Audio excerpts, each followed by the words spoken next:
5 years and still talking. This is GabNet, the Great American Broadcast Network. Talk like you've never heard it before.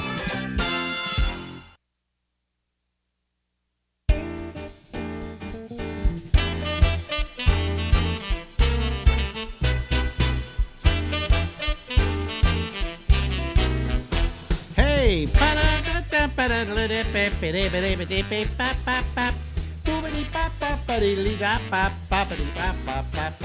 hello, everybody. How are you? It is the Ramble.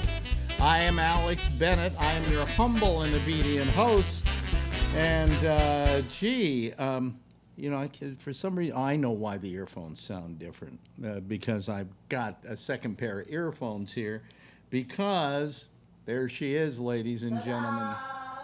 Yeah, there she is. Let me turn up her microphone. Ta-da! I'm here. Yeah, after how many weeks? This is like your 9th week? Well, I like that. I think I'm just going to be a guest that comes on once in a while. Once every 9 weeks? Yeah, I like that. Okay, yeah. Uh-huh. It's a holiday. I have 4 days off. Da-da-da-da. Da-da-da-da. Bum-bum. Yeah, okay. Let me see here. I forgot to start the show on time because there was all of a sudden there was a sudden there was no earphones for me. Well, I forgot it's been so long. You forgot what they looked like. I have no idea what happened to the other set of earphones. They're probably around here somewhere. I'm sure. Yeah, because it's been a while. Well, I like it like that. Huh? I like it like that. Do you like it like Every that? 9 weeks I'm going to come on. Every 9 weeks? I see. Okay. Well, gee. So how are you, mister? I don't know, but my earphones sound strange to me because the reason they sound strange. So loud. Well, don't. Okay, please. I need it. Just take the earphones out. There, I did. Here, I'm going to unplug them, as a matter Why? of fact. Well, because it's cutting down on the sound I have here. Just keep those, and we'll use them a little bit later. But I can't. I have to be able to hear. Okay? All right? Okay. Okay? All right. Okay? Okay. All right. Anyway, so how have you been since I saw you 8 weeks ago? Fine. I was sick, but you never mentioned. 2 weeks. I finally went into one of those walk-in clinics, and it ended up the cold that I had after 14 days became a respiratory infection. Yeah. And you know something, I got to tell you, those walk-in clinics. They're fantastic. They're your first level. They're your first door that you hit. Yeah, it's the first thing. It's a walk-in clinic, and They're all over the city. You hope you walk out. You do. I went there and I broke my wrist. It was a Friday. What doctor is open on Friday at 5 o'clock? I went to the walk-in. They took the x-ray. They said, yeah, it's broken. They put the cast on. Yeah. And go see your orthopedic surgeon on Monday, which I did. Yeah. But it's your first defense, your sometimes first line. Sometimes they're not going to solve it. I mean, there's one time, the first time I went to the 125th Street, and the guy got so welled up in the fact that my electrocardiogram was all screwed up. Okay, why don't you put it back where you found it? There we go. Okay. Was so wound up in the fact that my EKG was all screwed up, because my EKG is always screwed up. It doesn't matter. You went in there complaining that you couldn't breathe and you had shortness of breath, so of course it's going to check you for your heart. I told him all the different No, you didn't. things. I was there. Well, it was very hard to describe. No, it's not. No, it You wasn't. certainly describe it to me 24/7. Anyway, so about a week I could. about a week later, we went back to the guy at another one. At another walk-in. And he gave me the prednisone, and that seems to be working. I mean, there are a few little things I have wrong, but I think that I'm on the mend. I just don't need the hourly update. But my doctor didn't even solve this one. You know, when I went to Kenish, he didn't solve it, because what none of these doctors did was look in my throat. The last one did, and he said, "Oh, got a swollen uvula." Yeah. In case you don't know what a uvula is, it little is thing in the back of your... when you see a cartoon of a cat and the cat ate the mouse, and now the mouse wants to get out of the cat. So there's this big thing hanging down in the back of the cat's throat that he starts using as a punching bag. That's how I describe what the Really? uvula is. That's yeah. it. That's the big thing that hangs down. Anyway, we're both alive and well, and it's the 3rd of July. It's the evening of. So you're feeling better. Much better. Yeah. Yeah. I'm still a little clogged up. Yeah, I here, don't hear but- you. You aren't coughing. She No. was coughing up just a terrible. And sneezing. Huh? I'm still sneezing, but that's allergies. Yeah, yeah. But I'm glad. So there she is. She's well. Ta-da! Look at her. And Because she- you're not going to see me for 9 more weeks. Oh, really? Yeah, Oh, I okay. like that. Yeah, that camera's not working bad. That's an older camera. This is a better camera here. And I have no earphones. And you have no earphones because I don't count. the last minute she said, "Where are the earphones?" And I thought I had everything set. Okay, and then it turned out I didn't. So screw it. Anyway, so let's see. What we're doing? Nothing for the 4th of July. Nothing. I mean, Well, I'm going to the gym. zilcho. Yeah, we're just hanging. I may go to the gym tomorrow. Good. Well, I'm going to the I gym. went to the gym today. I'm taking a 8:45 class. But I won't go to the gym after Thursday because I'm having that PSA test, and that could affect my prostate When are you having the test? on Monday. So you don't go to the gym for 5 For days? 4 days, 3 days beforehand. Yeah, no, because cycling can cause a So misreading. there's other things you can do. Well, I don't want to do them. Hmm. Okay, so. Wait a minute, what is this? I found them. There they are. Ah, Uh-huh. You see? I found the earphones. There we go. Now how does it sound? Okay? yeah, my ears hurt. Your ears hurt. 'Cause I'm Okay. Well, scratching we all have to the turn time. this up a little bit That's because enough. no, because I have to be able to hear it. Anyway, so When are you going to open the phones? I'm just asking. I you know something? Tonight we may not get any callers. Well, open it up and see if we do. Phil isn't going to be here. Scott says he can't be here. So the one night that I come, Yeah.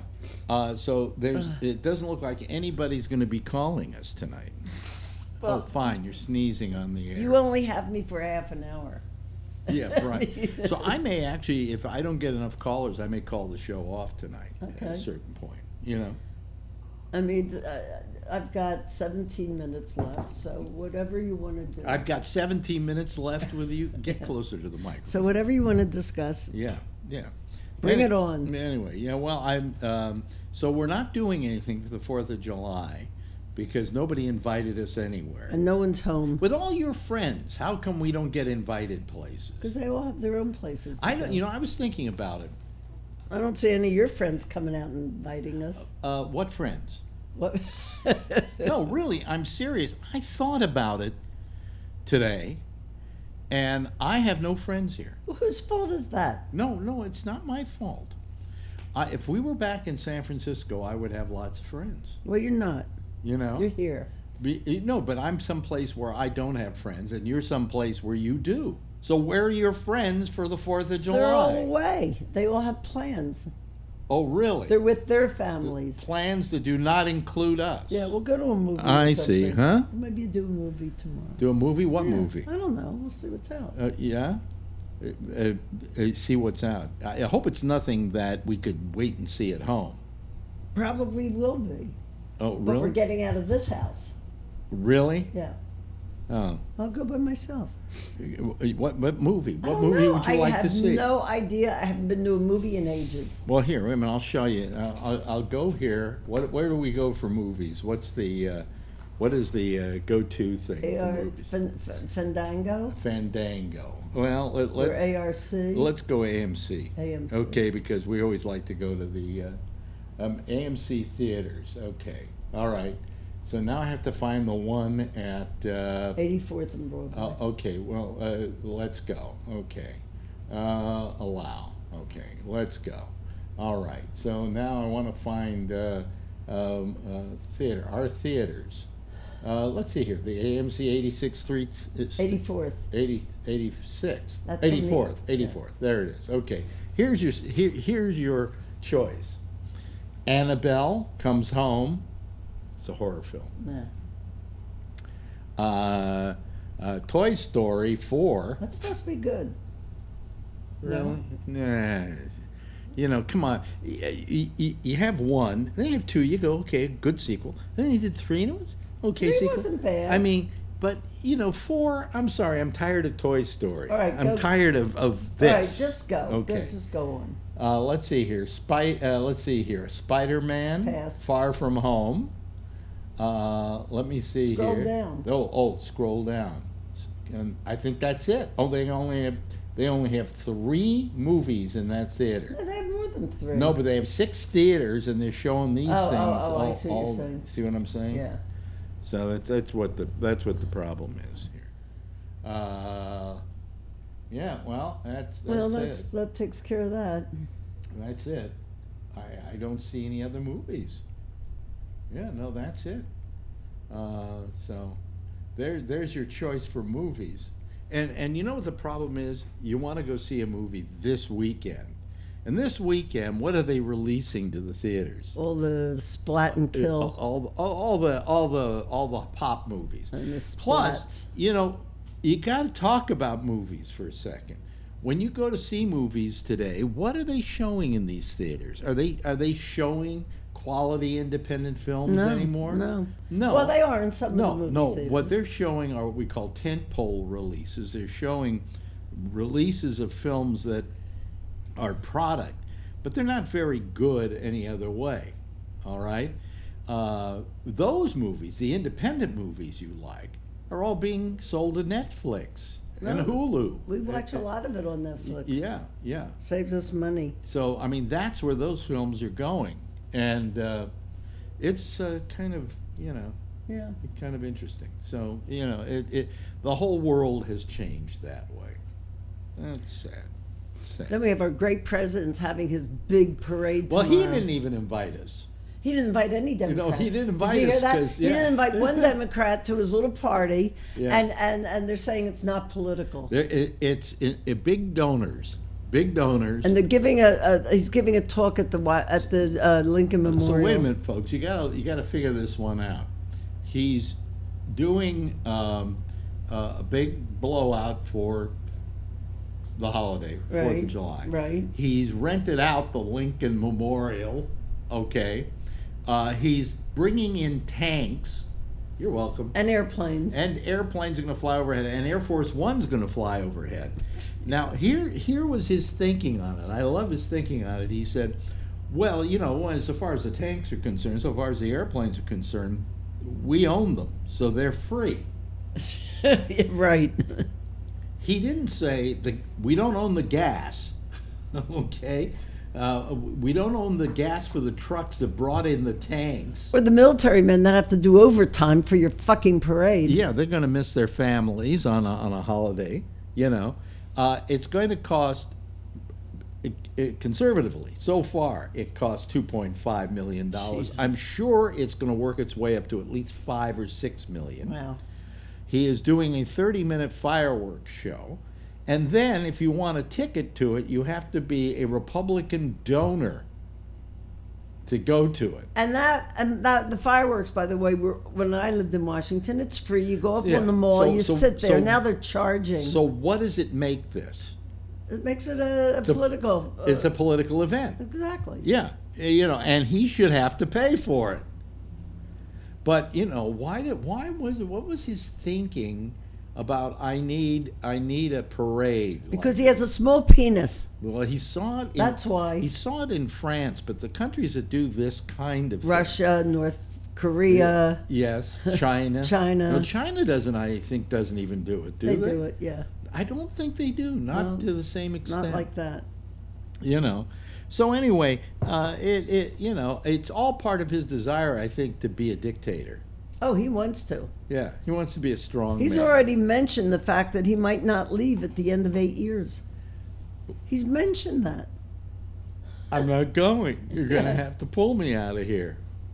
Well, who knows? We don't know if he's going to win this thing. Is he? Looks like he's going to. Why? Who do we have, really? I think I think Kamala Harris is a good shot. Possible. Because she's the kind that wouldn't take any shit from him. All right, in the but see debate. where she is a year from now. Yeah. See mean, where any of these people are a a year year from now. For now. all we know, Oprah might decide to run. Biden's going to fall through. He already has. Yeah, he really has. He already has. He's still in first. Did you hear what he said during the thing? He ran out of things to talk about when he was talking. He said, "I think my time is over." Your time is over. He said that. He said, "I think my time is over." I don't want to. Ronnie yesterday, when I talked with her, was having a hard time with this with Biden. She says, because I don't want to get ageist about this, but I think there was a sense of her that she worried, like I did, that he's looking. Everybody's seeing you blow your nose. I don't care. My nose is running. I thought your cold was over with. It's still running. What are all those high-priced medicines doing for you? Enough. Anyway, so he looks doddering. He really did he was like, he couldn't keep up. Yeah, That's but exactly- when he I kept at these speeches, when he walks up to the podium, he's like, I mean, listen, I'm 79 years old, and I'm not in great shape. I'm in okay shape. Wouldn't you say? What are you giving me that I look didn't say for? a thing. You didn't say a thing. Yeah, I go to the gym. Well, I'm glad. I mean, I think I'm a little bit now that I have medicine. I'm healthier and Healthier. I'm feeling more spry. Really? Yeah. Anyway, but I'm not that doddering, like he is. He ran. He stopped in the middle of his conversation at the debate, and couldn't put sentences together. And then he said, "I think my time is up." Yeah, I think it is. Yeah. I mean, to think that he's the guy who can beat Trump, I don't think he can, I don't think he no. can. But I think Kamala Harris is somebody that he's not. Right now, expecting. she looks strong. Well, it's a matter of we want somebody who, when there's a debate with him, will not take any shit from him. We want the person who, when he starts stalking her like he stalked Hillary tell Clinton, him will to turn sit around the and say, fuck down. "Turn around and sit the fuck down." Right. And use the term "fuck." I agree. Is there any way to talk to the president? I think you should open up the phones now, just so I can be here when you open them up. Well, you could stick around. Well, I'm sorry. You could stick around. A half an You hour. have better things to do? Yes. What? Sleep. God forbid I should get 8 hours. Oh, wow. You know something? We've had your camera on most of this time. I'm sorry, folks. Now we have to look at You him. see? That's how I fucked up. The whole thing was me showing you her and not me. So. All right, turn it on. No. I worked to get this whole shot, and then I didn't push the button for. You see, that's what's happening lately. I You're can't becoming do the this. new Joe Biden. I can't do this anymore. You're becoming Joe Biden. No, you know what it is? Because you came in and said, "Where are my fucking earphones?" And I had to go running looking for them. And then anyway, hi folks. You can see me now. All right, put it on. They Put could it on. only hear you. Put it on. What? Because No, I'm not going I to. want to see people. Not yet. They're not going to call tonight. No one's Watch. gonna Watch. call. Nobody's going to call. Watch. Nobody's going to call. Please call. Please help me. Hmm? I'm just saying. You could actually see it from over there. Can I roll over? No. rolling- Stay there. oh, Stay no, there. no, Stay there for the no. time being while I I'm get this rolling thing. I'm not even set up. Oh, I just want to watch. No. Yes. You're going to sit there like that? Look, there are two of you now. See that? I see that. That doesn't look I'll good. go back here. That doesn't look good. Okay. But you'll be able to see. Okay, so we'll let people call. And Please call. Huh? I'm just talking. Yeah, I've Please got the call. phones on. Nobody's going to call tonight. No one wants to talk to old people. Nobody wants to talk to old people, right? Right. I'm sorry, folks, that I actually just had a shot of her, but then again, she looks better than I do. No, I don't. So, This girl's tired. hmm? I've been up since 5. But you see how I fuck up lately? See that? It's terrible. I'm losing it. Got 5 more minutes. Oh, me. here somebody is calling. Yay. What do you know? Wait a minute. Hold on a second. It's Tom Yamaguchi. Hey, Tom. Wait a minute. Hold on a second. I got to do things here. Hold on a It's moment. nobody. Huh? It's nobody. It's nobody. It's Hey, nobody. Tom. Yeah, let me see here. Let me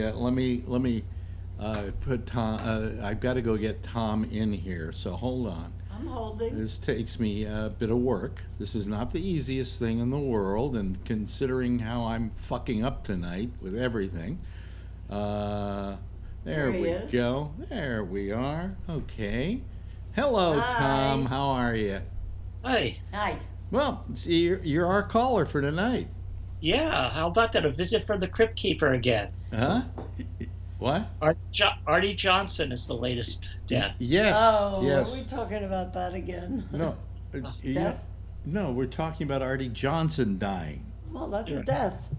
Well, you know who Artie Johnson was? No. See? She didn't even tell her who Artie Johnson was. Have you ever seen Laugh-In? Rowan and Martin's Yeah. Laugh-In? Yeah. Do you remember the Germans saying, very interesting, behind the potted plant? Kind of. He was Kinda. him? He was the guy? Yeah, it was Artie Johnson. Oh, Yeah. okay. Yeah. So It's So 10:27. last night was Lee Iacocca. Yeah. So that's two more people who have died that we had forgotten were still alive. That's true. Yeah, sometimes when somebody dies, you go, "He's still alive?" Yeah. Well, Well, he not was. anymore. You know. But Lee Iacocca, He was 94. quite a history with Yeah, that guy. He you really know, was. you know, an amazing history, to tell you the truth. So, how many people do you figure are going to call tonight? I don't know. You got me. I got you. Got me. Yeah. Yeah. Yeah. Uh, And I talked to Marjorie about Philadelphia because you grew up in Philadelphia, right? The West Philadelphia. Yes, I did. I grew up in South Jersey. Really? I went to Overbrook High.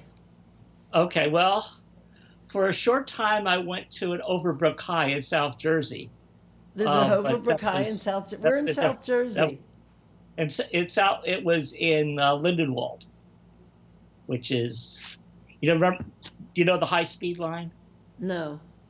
Oh, I left well, when I they was built it 18. after you moved out. Yeah. There's a transit line that runs from Lindenwold to Philadelphia. So anyway, Okay. so Yeah. so you have memories about Philadelphia. Oh, absolutely. And some of my best friends are still there. All right, great. Yeah. I have to get back there sometime. She has a lot of friends around here. I don't. Yeah.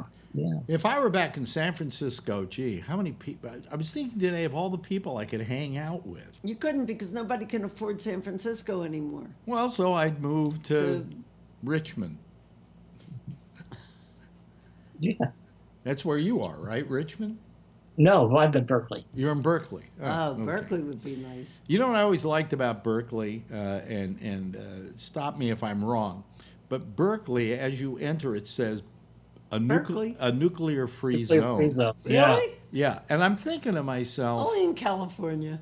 so a Russian bomber is flying over Berkeley, and they Right. go, well, where should we drop the atomic bomb? And one guy looks at the other and goes, well, don't do it in Berkeley or we're in trouble. Well, I found out actually, and I had forgotten, but those signs are up as a result of an initiative in the 80s. It's a part of this thing called the Nuclear Freeze movement. Yeah. And so they had an initiative that was basically no nuclear materials could be transported through Berkeley. However, that was ruled unconstitutional. We couldn't stop the government from moving the nuclear materials. So those signs are just rusting there, just not doing any good. But in order for us to remove them, we have to pass another initiative to take them down. Leave them up. I like that. You like nuclear? Yeah. Okay. Yeah. It's Okay. 10:30. Now, what was that? What was that supposed to be? Like no nuclear plants and things like that? No, not Well, it was moving. mostly moving geared toward nuclear weapons. and moving them through that. Yeah, And mostly moving- geared through nuclear weapons. But Well, if you went up that corridor, you would have to necessarily go through Berkeley, right? are you talking about I-80? Yeah. Yeah, sure. Yeah. Yeah, it goes right through Berkeley. So, in other words, if the government wanted to transport nuclear devices, they would have to then veer off and go over the bridge and go to San Francisco and then around and then to Because you can't stop them. the Golden Gate Bridge and then over to the Richmond San Can't Rafael stop 'em. Bridge and No. then on upward to wherever you're They're taking going them. where they want to go. Yeah. Can't stop them. Not even little signs will stop But them. aren't you going to run out there and yell, "Hey," with your fist in the air, "This is a nuclear-free zone"? Guys, No. I'm going to say goodnight. Oh, you're going to go? Oh, Good okay. Well, night. It's good to past my talk to you, bedtime. It's Marjorie. just me and him. The whole show is just me and him. I'll stay a few more minutes. Stay for a few minutes. Okay. Yeah. Okay. Yeah. It's the only time she ever puts her arm around me. Well, you never put your arm around me. There There we we go. Isn't that sweet? Anyway, so so you're going. Yeah, I'm Yeah, you're going. She's going. See ya. She's- Okay. Watch, she's going to walk out that door because that's the door. Here, move that. Okay. There you go. Okay. Thank you, dear. I appreciate it. Okay. All right, folks. We need some more people to call too. Like just two more would make a nice little gathering here. You know. I think you'll get them. Probably eventually. I felt so bad. I'm so fucking up so much. Like when the first part of the program, all I had was a shot of her, and I didn't switch the camera. That's how confused I got. And nobody noticed. And nobody noticed because nobody cared. You know. And if you're listening to the audio of this, it doesn't even matter. You know. Right. Yeah, exactly. But I you know, I do all this myself. I do all the switching. I do everything. You know, and it's anyway. So, how have you been, Tom? Oh boy, I'll tell you, this Trump is just I just can't believe it. It gets more insane every day. Yeah. It just, you know, I just don't understand it. You know, it just keeps getting more and more insane. Well, there's nothing much we can do about it. It's just it seems as though there's nobody there who monitors him that you know that can tell him no, don't do that. That's not a good idea. You know, and they that's their way of handling it. You know, and it's he's uncontrollable. I mean, this whole thing with this 4th of July thing is just, I mean, he's costing the American public a fortune for a political campaign, you know, and for a political event. Mm-hmm. And that's not right, you know. No. So, I mean, what are we going to do? What are we going to do with him, you know? Just keep demonstrating, and you know. Well, my question to you is, do the Democrats look strong on any level? I believe so. I believe so. You think so? How? Well, I think we've got, as you were talking earlier, we've got some really, really good candidates. I know you don't care much for Elizabeth Warren. I think she's terrific. No, but you think she's terrific, but we're not talking about that. I believe she's electable. I do. I believe she's electable. I believe Kamala Harris is electable. I believe Julian Castro is definitely electable. I think we've got a lot of good candidates. And I am still committed to work for any of them. Well, you know, even Biden. If Biden gets a nomination, I will work for him. I'll do everything I can to get him in office. To not work for whoever is running would be self-defeating. I mean, it's like those people, and this happened, and this was sad when I heard that this happened. But when, let me just turn up my fan a little bit here. There we go. Last time when Bernie Sanders didn't get the nomination, the people who were going to vote for Bernie Sanders and were Sanders fans, a lot of them went and voted for Trump. I mean, I think more the factor was there's a lot of people that just didn't vote. And unfortunately, they were in those key states. I Yeah. mean, we've seen the studies. Uh, I think that certainly there were some people that just refused to vote for Hillary Clinton and voted for Jill Stein or Bernie Sanders. But I think a lot of them just stayed home, unfortunately, and a lot of it was well, the Trump people were pretty open that they felt that they could win if they could suppress the vote, and they succeeded that with the Yeah. help of the Russians. Yeah. Yeah. So the Russians really targeted people's psyches and convinced them that to not vote at all, that there was no difference between the two. Well, I mean, the fact of the matter is Trump did not win the election. Yeah. He won the electoral vote. And that's because I think the Republicans played a better ground game. And that's a game we have to learn to play a little better. I think they had the Russians, and Well, no, I mean, no. The Russians didn't do it because actually, Alex, if you talk about ground game, they've been playing a ground game called gerrymandering, and they've been playing that game for a long time. So in addition to having the voter suppression, whether it be people who have felonies can't vote, things like that, they've also have gerrymandered districts so badly that it takes massive amounts of votes from people just to make a difference enough to actually carry a majority of the districts. It's just been the burden has been put on us so much. We have to overcompensate with turnout, and we did it. We actually did it in 2018. Yeah, well, I mean, of course, the Electoral College has got to be done away with. I don't know why anybody thinks that that's acceptable in this day and age. I mean, I'd like to know if I vote for somebody that my vote is being counted, not being bundled, okay, into a handful of votes. Yeah, it's a way of gerrymandering in itself.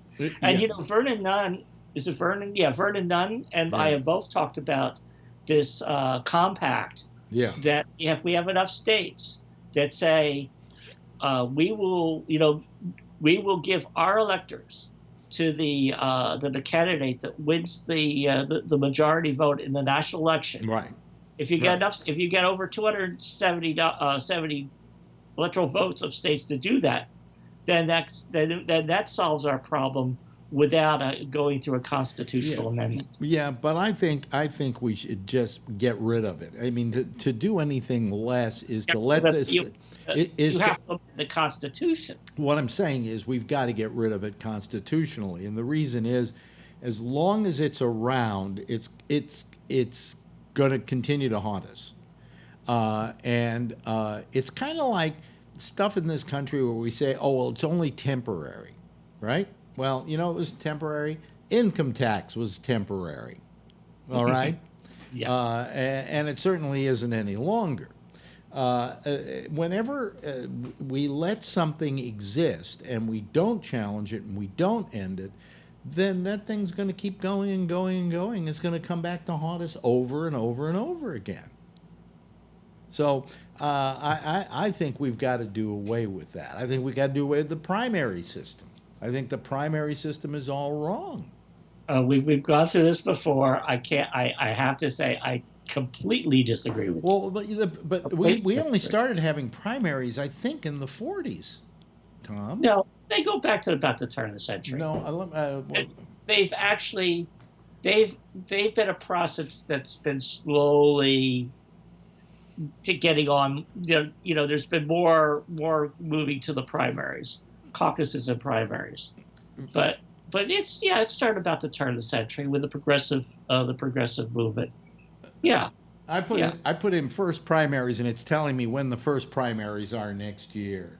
Yeah. Boy. No, I don't want that. 2020. No, I want first primary state. No, first primaries. Let me see here. Anything comes up. No, it doesn't. Well, Democratic primaries. The United States presidential primary. They're held in various states, blah, blah, blah. Is there a Look at history? Wikipedia. Background. No provision for the role of the parties in the United States Constitution. Founding fathers did not originally intend for American politics to be partisan. The Federalist Papers, number 9 and 10, Alexander Hamilton and James Madison, respectfully, wrote specifically about the dangers of domestic political factions. Thus, in the first 2 presidential elections, the Electoral College, blah, blah, blah, blah, blah. Starting with the 1796 Congressional Party of State Legislature caucus selected the presidential candidates. Before 1820, Democratic Republican members of Congress would nominate a single candidate for their party. That system collapsed in 1824, and since 1832, the preferred mechanism for nomination has been a national convention. The first national convention, blah, blah, blah, blah, delegates the convention. Progressive era reformers looked to it in the primary election as a way to measure popular opinion of candidates as opposed to the opinion of the bosses. Florida enacted the first presidential primary in 1901. Okay. Okay. All right. So the primary system is a little over 100 years. Well, it's about 120 years old, 118 years old. Okay. But it was only used as a matter of finding a way of figuring out, who was popular and who wasn't popular. But the device is not called for in the Constitution. I don't think it's federally mandated, if I'm not mistaken. No, there are no provisions for political parties. It is particularly, it's a party function is what it is. Yeah. Like if you and I start a party tomorrow and we say Tom and Alex are going to get together and decide who's going to run for president, then that would be our nominee. Their method of doing it is holding these primaries, which then costs us money. But there's more, there's more to it than that. There's a lot more to it than that. I mean, as we said, there are no provisions for political parties in the U.S. Constitution, but there are provisions in the state constitution simply because of those primary elections. So they have constitutional, like I've done all my voting in California, so I know California. I know that in order to qualify for the ballot, you have had so many registered voters and have to get so many percentage of the vote in each election to stay on the ballot. So we have a primary ballot. Well, actually, we have a primary system that recognizes 5 or 6 primary parties, 5 or 6. Yeah. But we also now have a new system that's called the top 2 runoff. The top 2 runoff. So regardless of party, when you have a primary election, the top 2 candidates then go on to the general election. And they could be 2 Democrats, they could be 2 Republicans, they could be Green and a Republican, whatever. Right. Right. So there's many ways to do primaries, and there's more than just presidential contests being decided on. Yeah. You're talking about state assembly, state senate, governorships, all down the line. All these are elections that would happen anyway, regardless of when we're having a presidential election or not. Okay, well, listen to this. By 1920, there were 20 states with primaries, but some went back and forth, and from 1936 to 1968, right, ready? Only 12 states used primaries. So the present primary system harkens back to at least 1968. Yeah. When there were only 12 states that did primaries. But they became popular because people found value in them. I think perhaps politicians found more value in them.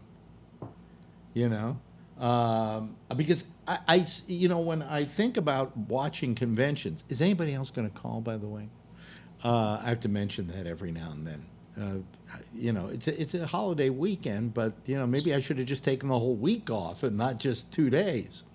But when I was a kid, I specifically remembered conventions. And I remember how they would go into these conventions and they would start fighting with each other over who was going to be the nominee. And they had caucuses within the convention, and all the politicking was the drama.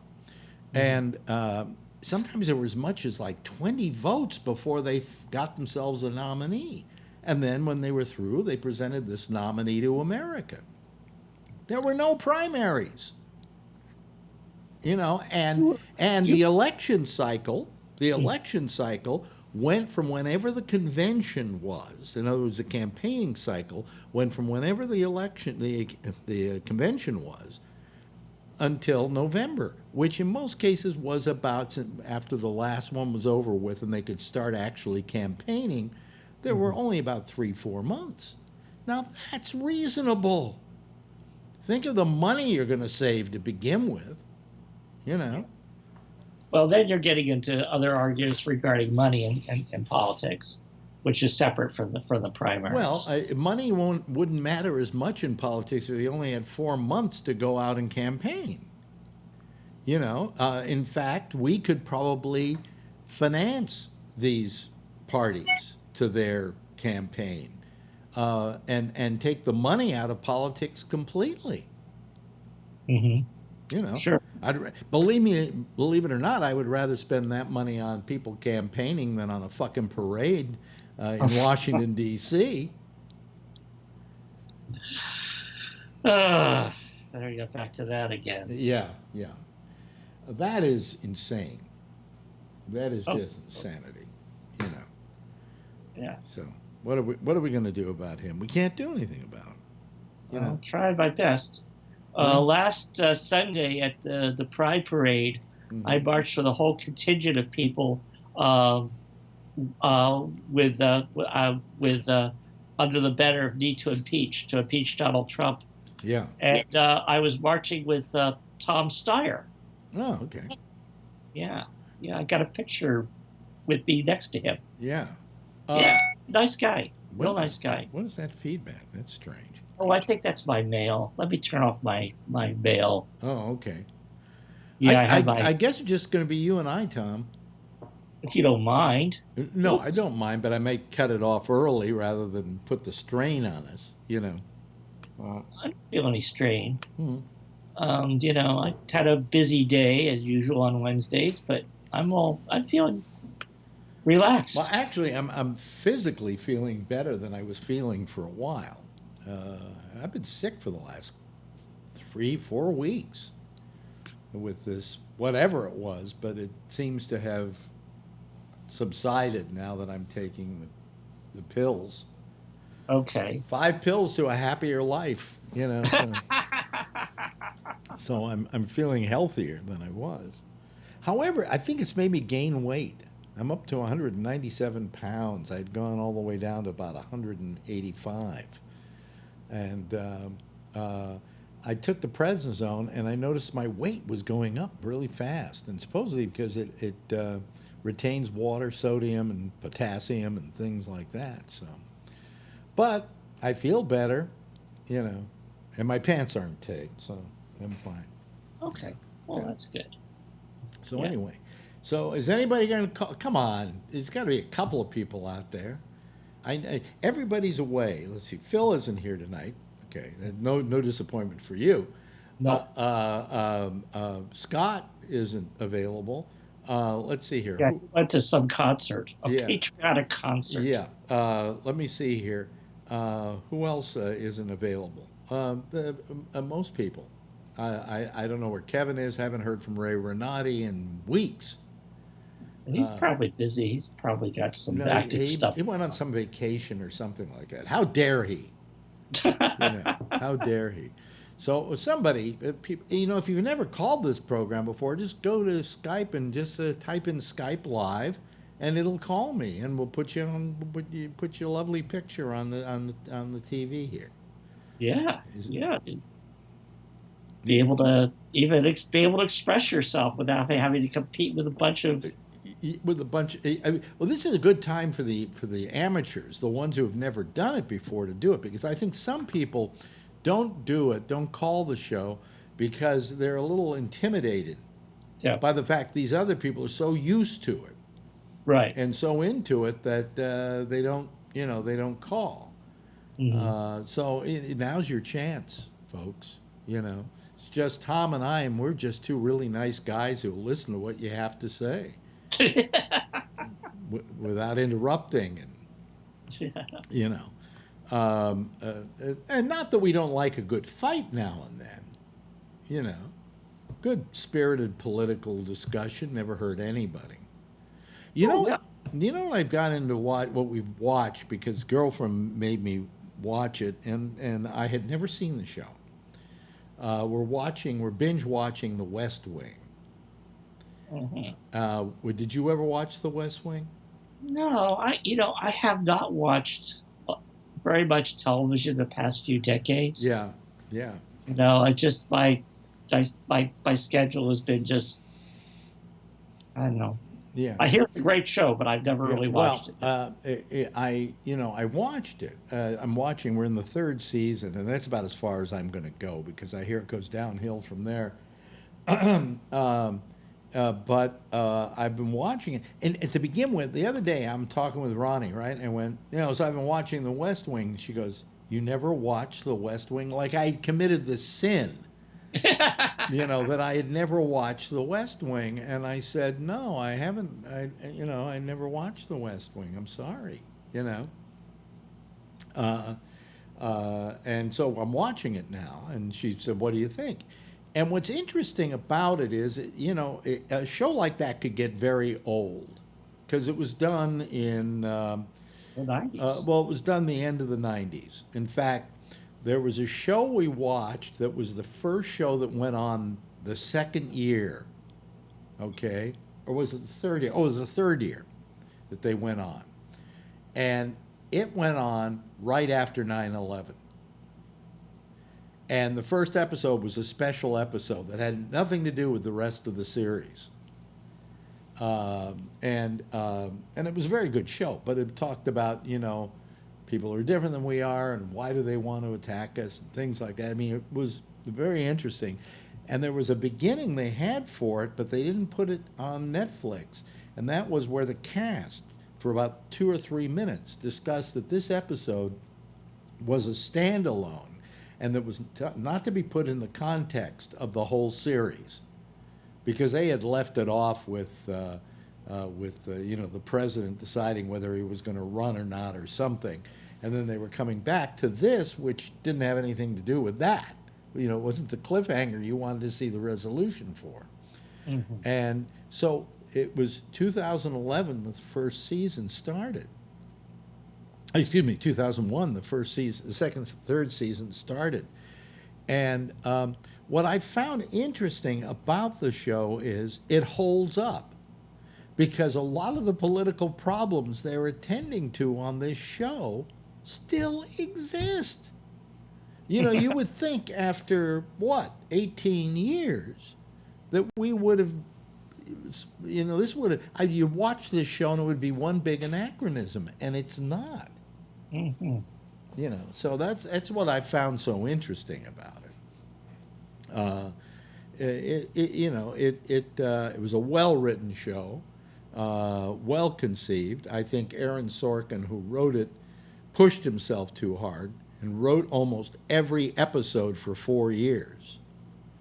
And he became a cocaine addict because of it. I mean, he became so stressed, and finally he decided to quit the show just about the time NBC said, "We think you better," because it was getting to the point where he couldn't deliver the shows fast enough to make air dates, because he was writing every one of them. And I mean, he's a terrific writer, but we're not talking about Netflix here. We're not talking about 10 episodes, 8 episodes. We're talking about 22 episodes a year. Yeah. So I'm watching him in the 3rd year. By the time I see the end of the 3rd year, he will have written 66 episodes.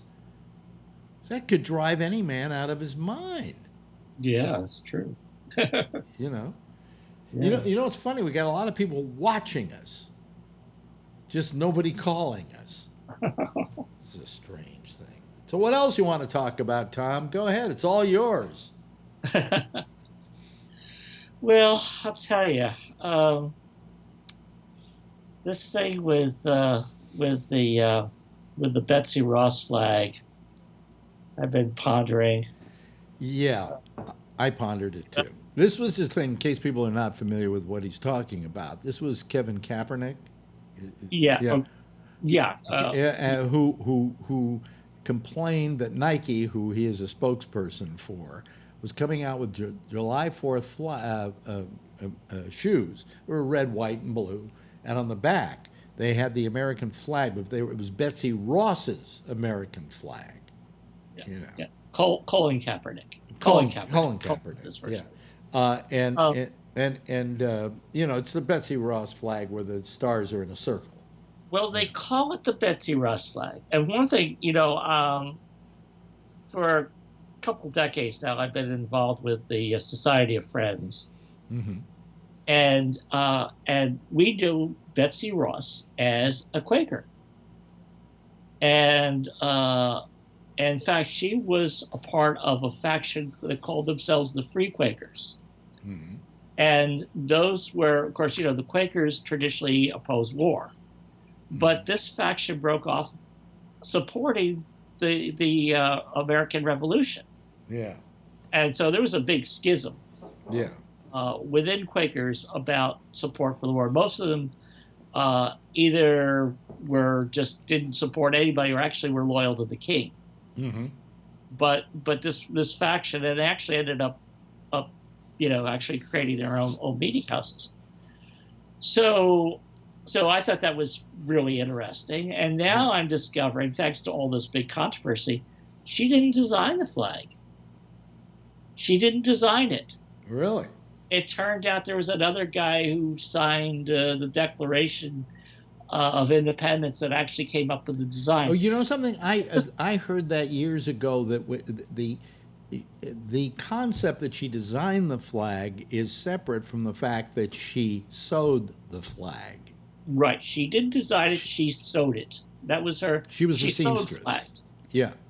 And the myth got started for, I think it was her grandson decided he was going to create this myth that she actually designed the flag, and he actually constructed this conversation between Ross and Washington about how we'll make the stars. Should we make them 6.0? Let's make them 5 points. Blah blah blah. Yeah. And it turns out it's just totally false. It's just mythology. It just created. Oh, before you go on, by the way, I noticed that Scott Boddicker is writing us now. If you can write us, Scott, you can call just to fill up a square. You don't even have to talk. Anyway, so. I think I seem to have remembered that she didn't design the flag. Somebody came to her and said, "Can you sew this for us?" Because she did this, or was right. That was her job. That was her profession. She actually did flags. Yeah, she did sewing. She did upholstery. Yeah. Okay. So I mean, she was a seamstress, basically. Yeah. Okay. But I'm not bothered. You know, I mean, I'm sorry, Kaepernick, but. You know, there are a lot bigger fights to fight than this one. You know, this is a part of American history, and the flag didn't represent slavery. It was the flag that was flying over slavery, okay? And I don't think it created slavery or enhanced slavery in any way. Would you agree with that, Tom? One thing I'm sort of really confused. That's why I'm sort of, you know, just still pondering, because I'm still confused as to what the exact argument was. Part of it I'm hearing is that right-wing groups, white supremacist groups, are actually now trying to incorporate that 13-star flag into their, you know, their memes, let's say, just like the Confederate flag, or like the Tea Party has with the Gadsden flag, you know, the "Don't Tread on Me." Right. And so my argument about that is there was a There was a short documentary that came out last year. It was actually nominated for Academy Award, and I saw it online. Gesundheit. You turned off your mic. Yes. Oh my. You're allergic to me. It's allergies. It's allergies. Go ahead with what you were saying. Anyway, so there was a short documentary that came out. I actually saw it online. It was nominated for Academy Award. It didn't win, but it was called A Night at the Garden. And I don't know if you heard of it.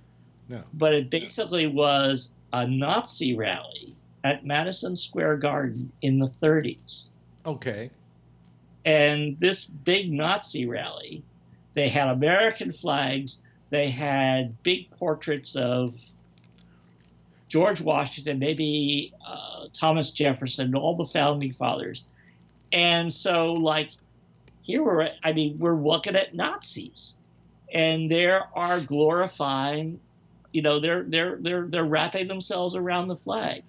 So in a way, I mean, are you going to argue, well, we can't, we have to, repudiate our founding fathers simply because our founding parents, we have to repudiate them because Nazis tried to coerce, tried to co-opt them in the 30s. It just doesn't make any sense. I mean, to begin with, our original leaders were slave owners. So do we pull down every portrait of Washington? Do we pull down every portrait of Jefferson? Yeah. Jefferson even had a child by a black slave that he owned named Sally Hemings, right? Who he carried on a long affair with, took with him to Paris, where she was the toast of Paris. Yeah. But nevertheless, she was a slave all along. Sure. So I mean, just because that existed, do we pull down? Oh, here comes Kevin. Oh, Kevin is going to allow us to have a face here, an extra face here. Here we go, Hog Rider. Hello, Kevin. How are you? Thank you for calling. Alex, hi, Tom. Thank you for calling. Tonight was going to be a sparse night. I just knew it. I was watching the last couple minutes to see if anybody was on, and it was just you and Tom. And I thought, oh, what the heck? Oh yeah. Well, now you can really get a word in edgewise. Yeah. Where's Phil? Phil, he's out beating up on old people with his photographs. Oh, it's beat up on the old guy Wednesday, huh? Yeah. So, anyway. That's Kevin, by the way, ladies and gentlemen, in case you've never joined us before. He's a regular caller. And if Scott would call, we could put him in that bottom square right down. Come there, on, Scott. there. Go get yourself a scotch and call in. Yeah. But anyway, so I think that Kaepernick's a little off base on this one, Yeah, I have to agree with you on that. And quite frankly, what's he doing harping on Nike, a company which has been very good to him and supported his cause? I think that's kind of like eating your own, But there's another dimension to this. Yeah. And that is putting a flag on a pair of sneakers. Isn't that a really tacky idea? Well, I don't think it's any tackier than wearing a pin in your lapel with the American flag and saying, see how patriotic I am? It's so jingoistic. The easiest thing in the world is to stick that pin, Yeah. So, yes, Kevin. Looks like you want to say something. Yes, I think you're right. But the sneakers, I think, is like what Tom said. I don't know. It's a little different. I think the pin is okay. It's a lapel pin, Well, what's the difference? It's still decoration. Well, the sneakers on your foot, I guess, would be a little different. You're grinding it into the ground. Wait a minute, if you want to get that way about it, I don't know. The flags aren't on the bottom of the shoe. They aren't on the bottom of the shoe. I get it. But, whatever. I mean, it's the same thing as somebody wearing a shirt. When I do the elections, I wear this big flag shirt. And that it seems corny to me. But corny? Do you remember a few years, not that far back, my old friend Abby Hoffman used to have an American flag shirt, and they tried to keep him from wearing it.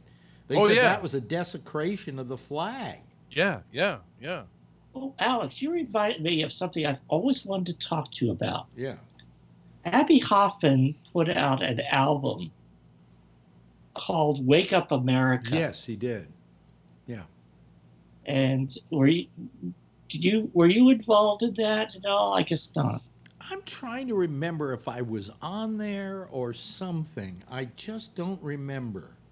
Because I remember it was like part of it.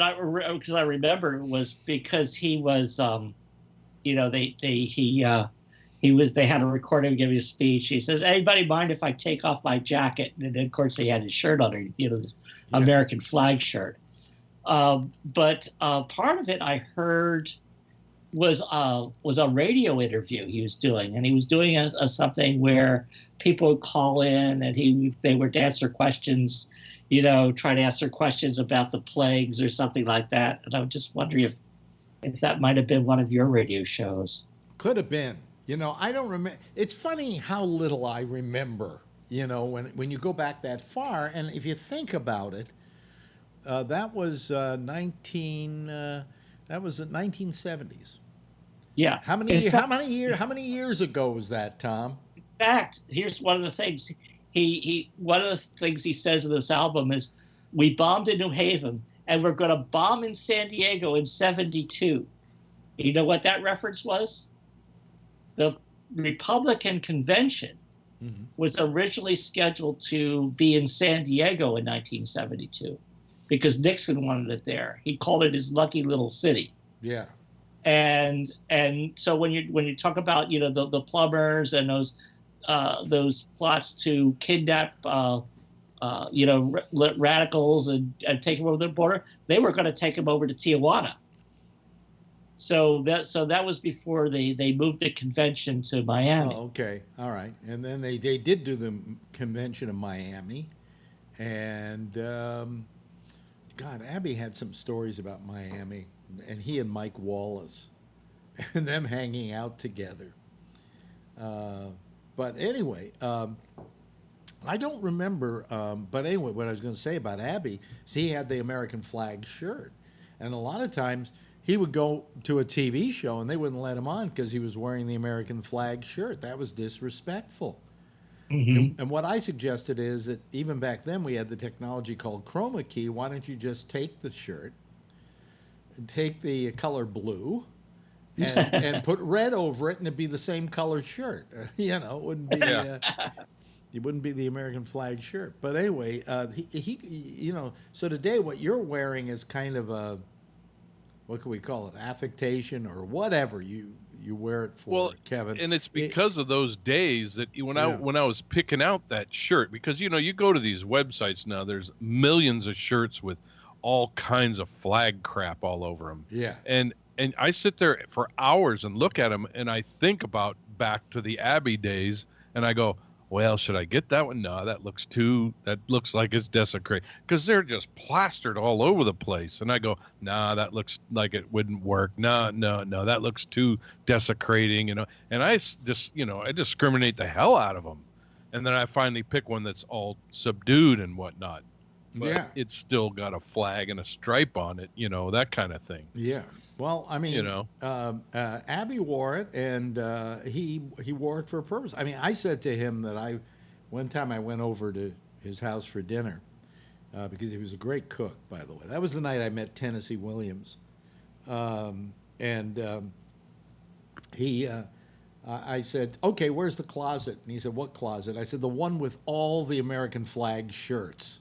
And he took me to a closet, and there were about 10 of them in there. Yeah. But were they actually made out of flag material? No, they were. They were just commercial. Nobody took a flag and chopped it up and made it into a shirt. No. Yeah, because that was a big thing, is people would do that. I don't know where he got them, though, because that was not an easy thing to find, I'm sure. Maybe he did find somebody who made them, and he started wearing them publicly, and then that caused the furor. That's where people got really worked up, is when they made them out of the actual flag. Yeah. Well, here's what I always thought was ridiculous about the American flag. All these people who felt there should be penalties for burning the flag. They burn them when they're That's done. what you do with a flag when it's no longer going to be used. In fact, if you're folding a flag and it falls on the ground, you're supposed to burn it. You're supposed to burn it. Yeah. So what was so wrong with burning the flag? They were going to make a law against it. It's against the law to burn the American flag. Well, how do we get rid of them? Do we just let them rot? Yeah. You know. But you see, it's all that jingoism that I hate. Because I honestly believe people go, well, you know, you have to say the Pledge of Allegiance because you have to pledge allegiance to, to the flag. It's not even to some ideal. And you have to pledge allegiance to the flag. And a guy who's like, let's say, a communist spy, if he's somewhere and everybody's doing the Pledge of Allegiance, you don't think he's going to put his hand up to his heart and say it to pass? Come on, it's the easiest thing in the world to do. Actually, you remember last night? Wait a minute, let me finish. Oh, you're no longer a communist now because you pledged allegiance to the United States of America. Yes, Tom. Yeah, I was going to say that, you know, last night you were talking about the insertion of under God into the pledge. Yeah. And actually, that was done in 1954. Mm-hmm. And that was done in response to the fact that they discovered that the Communist Party was starting their meetings with the Pledge of Allegiance. And they were so outraged at this, as well, how do you know, we'll teach these godless communists something. We'll put this phrase in it. You don't think they're going to say under God? I mean, come on. They're spies. They want to get away with it. It's their job. Yeah. You know, that's what I found so really terrible, was just that whole concept of, and I didn't like the idea of having to pledge allegiance. To begin with, it starts out, I pledge allegiance to the flag, which is really, you know, come on, it's just a fucking flag. It's a symbol. And the United States of America, and to the republic for which it stands. I mean, why do I have to pledge allegiance to it? My allegiance to my country, to that flag, should be assumed. Okay? It shouldn't be questioned. I shouldn't have to do a pledge. You know, am I wrong? Am I being like Colin Kaepernick now? You know. Yeah. So I mean, I just find it. I find all those things jingoistic, and that's what I guess bothers me about what's going on in Washington. This asshole actually thinks that by bringing in tanks and flying jets overhead and Air Force One, I mean, and he says, well, we have them, they're free, they're ours. Yeah, but the gas isn't, okay? You got to pay for the gas. And by the way, who are you paying for the gas from, you know? And who are they paying to truck all those tanks in? Yeah. Who are they paying to put up all those stages and connect those wires and put up all those videos? And you can bet your life tomorrow night he's going to give a speech where he's going to say something bad about the Democrats. And how good the economy is. Yeah, but he's going to say bad things about the Democrats. It's going to wind up being a political speech. And if it does, I think we should charge the Republican Party for the bill. You know, why should we be paying for it? You know, folks, when you say, oh, well, gee, it's going to be nice, it's going to do a wonderful thing in Washington, blah, blah, blah, blah, blah. Folks, this is costing at least $2.5 million, which isn't a lot of money in government money. They waste far more than that. But it's $2.5 million. How much did you pay in taxes last year? Was it $2.5 million? I don't think so. Maybe was it a couple of thousand? Okay. How about that money is now being pissed away on this jingoistic piece of shit he's going to do tomorrow night? In the meantime, we've got people in cages on the border. Yep. They can't even get toothbrushes. They can't even get soap. They don't have any showers. I mean, it's just so morally offensive. I just can't believe it. By the way, we have a lot of people watching right now. Maybe this is the new format. Anyway. You know, that's something we should get into.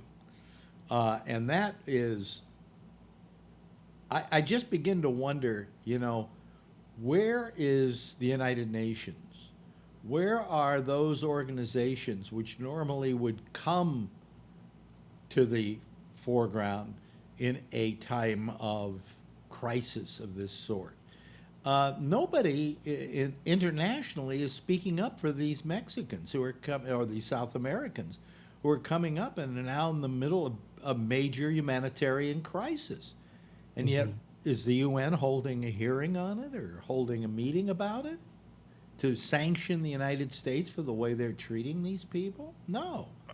These people are really on their own. Yeah. I think that they've become just like the Republicans and everybody else. They just don't want to say nothing about Trump. They're just waiting his time, and they don't want to stir him up, and they're just waiting to see what's going to happen with him. Isn't this why we have a United Nations? Isn't this I why know. we have international courts for this sort of thing? I mean, this is a humanitarian tragedy that's going on Yep. right now of an amazing breadth and width. And the fact is that nobody's doing anything about it. Nobody has the internationally. balls that stand up to him, Yeah, and that's the problem, because he knows he's gonna mouth off and fire off, and but that's what he all well does. and good. But when Syria had the problems that Syria had, there were people yelling humanitarian crisis. Nobody Yeah. was afraid of Syria. Why is it the UN has been so quiet about this thing? And it has turned into a humanitarian crisis, which is exacerbated by Donald Trump and by him almost putting a wooden chip on his shoulder and saying, knock it off to the people of South America, who all decided, well, fuck them, we're coming up. You know? I mean, he caused the crisis. Yeah, that's true. You know? And when you talk about the United Nations, we do not even have a United Nations ambassador. We don't have anybody in that job. Ray Renati just wrote, Ray, where are you? He says, I only pledge allegiance to Trump's hair. It's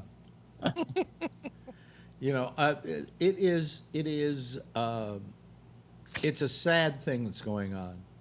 And when you see those pictures of those kids, and when you see those cages, and then none of that's doctored, those are actual photographs. And you know what Trump wrote today? One of his little tweets?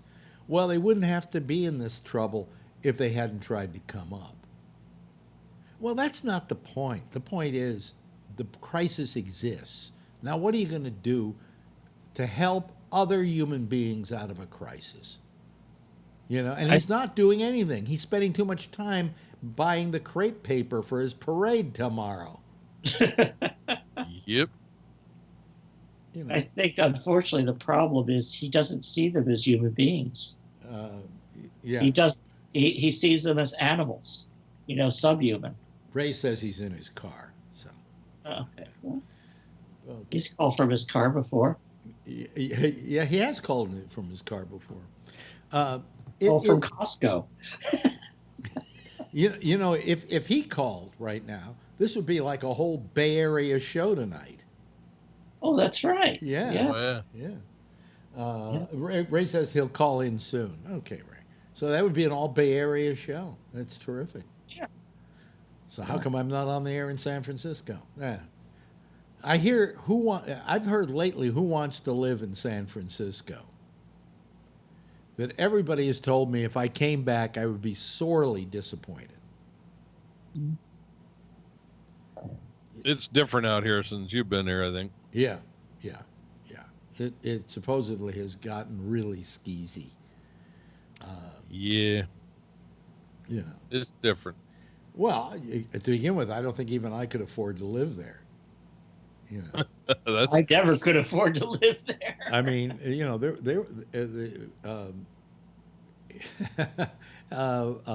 Bubbles' landlord is like the Grim Reaper sitting around with a scythe waiting for him to go.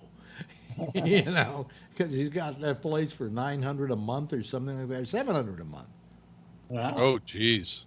Yeah, but he's been there 35 years. Yeah. So, But anyway, it just the whole thing going on. Let me ask you this, okay? Since it's so wonderful here because there's a free air here tonight that we don't normally have. Because anytime I would say something like this, somebody would jump in on the conversation. What do you think of AOC? I like her. I like her a lot. I do. She's really smart. She's a snarky broad. She don't hold back. No, and she has. Usually when you're a first-year congressman, you're the lowest of the low. You're on the bottom of the pecking order. Nobody ever hears from you. She hit the ground running. Mm-hmm. Well, she's got some experience. She's got some skills. She's got a couple of things going for her. Number one, she speaks well. She speaks her case well, okay? But secondly, she's so goddamn good looking that the press eats her up because they love to have her on camera. So she's got two things going for her that are very strong. The thing she doesn't have going for her, she's too young to run for president, so, we'll have to wait a while. Well, that'll change. Yeah. Oh, if she stays in Congress, if something doesn't happen and she stays in Congress, she will, I'm sure, run for president at the first possible opportunity, which is still something like 7-8 years away. Well, she's what, 30, 31? No, I think she's 29. Okay. All right, 7 years away. Yeah. Well, that'd be good. She'd get some experience, Unlike a few people that we know who weren't experienced. Obama didn't have much experience. He had only been a senator for, I think, less than 2 years before he decided to run for president. But he had been in the Illinois state legislature. Yeah, but that's not, it's not the same thing.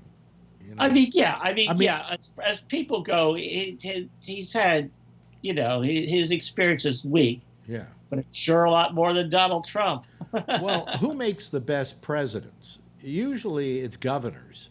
And most of the people who run are governors, oddly enough. Because being a senator is not an executive position. He did I think Obama learned fast. I think he was a fast learner.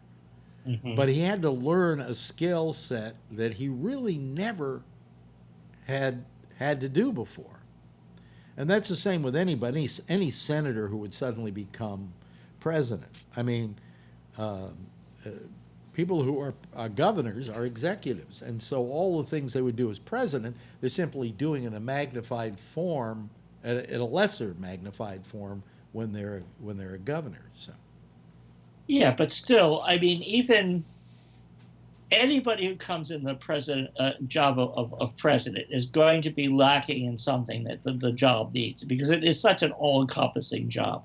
Because it's more than just that administrative experience. I mean, you really have to know a lot on foreign policy. I mean, you really have to know a lot about international relations, which senators, have a lot of experience. Yeah, but if you think about it, think back on our presidents, okay? How many of them have come from the executive branch or an executive branch in a state? And how many have come from a legislative background? You go back to Nixon was a vice president. Reagan was a governor. Bush was a governor. Clinton was a governor. Who else? Let's think of some more presidents. Eisenhower was an executive in that he ran the military. Yeah, he was our last general. Yeah. Harry Truman was a vice president. I'm trying to think of who else in my lifetime was president. Gerald Ford, I don't think he had been a vice president. So. Yeah, he went from the House Minority Leader to Vice President to President. Jimmy Carter was a governor. Yeah. So you can going back, it's very hard to find somebody outside of Obama who was like a senator. Well, Kennedy. Kennedy was a senator. You're absolutely right. Yeah. But part of it also is the fact that as a governor or as a state person coming from the state, you can sort of run as an outsider. Like the problem with having with the senator or the congressman like Joe Biden is having, they have to run. They have a voting record that they have to deal with. So once you have a voting record, then people can pick you apart that way. We have a couple of governors running on the Democratic slate, right? We have Hickenlooper, Hensley, who I'm supporting. Hensley, yeah.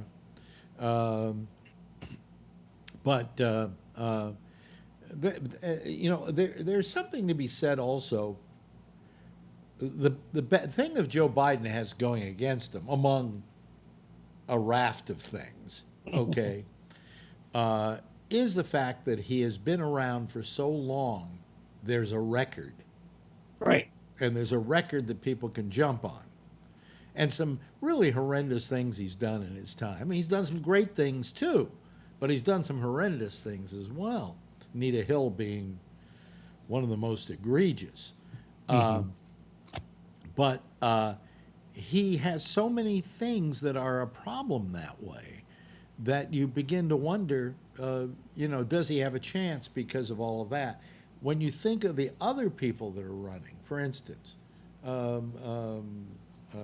what's her name? The one who went after Biden at the Kamala Harris. He took a bite in the polls. Yeah, Kamala Harris has a very small history. It's a rich one. It's an accomplished one, but it's not. There's not a lot there for people to sink their teeth into. Oh, maybe that it was suspected that she had an affair with Willie Brown, but outside of that, I'm so sick of hearing that. Yeah. Trump would not be the person to bring that up. Okay. Yeah. Well, he's got other people to do it for him, so I'd rather just ignore it. So I was thinking about that the other day, and actually this afternoon when I saw those new poll numbers. Yeah. The when Buttigieg and Kamala both moved up pretty good, and Buttigieg, he took on a bunch of money this last week too. Yeah. That'd be interesting to see a Kamala Harris and Buttigieg ticket. That's what people are talking about. I think that'd be pretty cool.